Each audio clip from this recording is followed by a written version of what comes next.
Hi, I'm Suzanne Boyd. We welcome Jim Lockhart, the Vice Chairman of W.L. Ross & Company, to M&A TV. Hi, Jim. Hi. So tell us a little bit about your firm and what you all do. W.L. Ross is Wilbur Ross's old firm. Obviously, he's not with us anymore, but it's owned by Invesco, and we have a whole series of different areas that we invest in.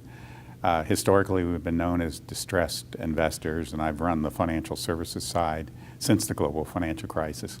We are really selling everything at this point.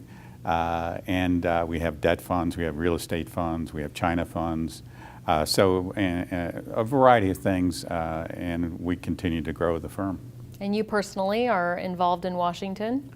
Yeah. Not in the political side, hopefully, right? Over the years, I've run our 3 government agencies. Wow. And at the moment, the last couple of years, I've been working on a commission for the Bipartisan Policy Center on retirement security and personal savings, and joined them as a senior fellow, and recently been nominated as one of the 2 public trustees of Social Security and Medicare. Yeah. So today is the midterm elections. As you know, what's your gut feeling about how this is going to impact M&A activity in the next year? Well, there's a lot of uncertainty out there, but there's so much cash, dry powder, but with interest rates going up, with tariffs, there's a lot of uncertainty going back and forth. But my sense is, and the valuations are probably too high at this point, that the activity will continue to go on, but maybe not as much as it has in the last couple of years.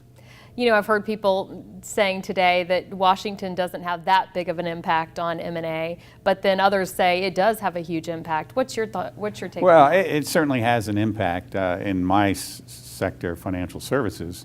The deregulation is helping deals to happen.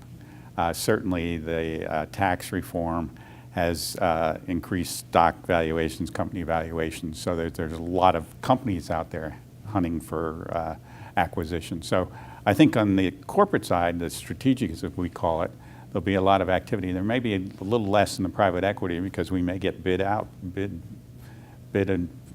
from the higher valued stocks. Mm-hmm. Robust activity, you think, in 2019? Reasonably robust. I don't think. I think there's all these uncertainties like interest rates and tariffs and all those other things. So I think people are going to be sorting through and figuring out in their mind, what are the right areas. With that uncertainty comes a lot of opportunity, though. So some people will find the right opportunities and move forward. Right. All right. Jim, it was a pleasure to talk to you. Thank you. Thank you. Nice to meet you. Good meeting you.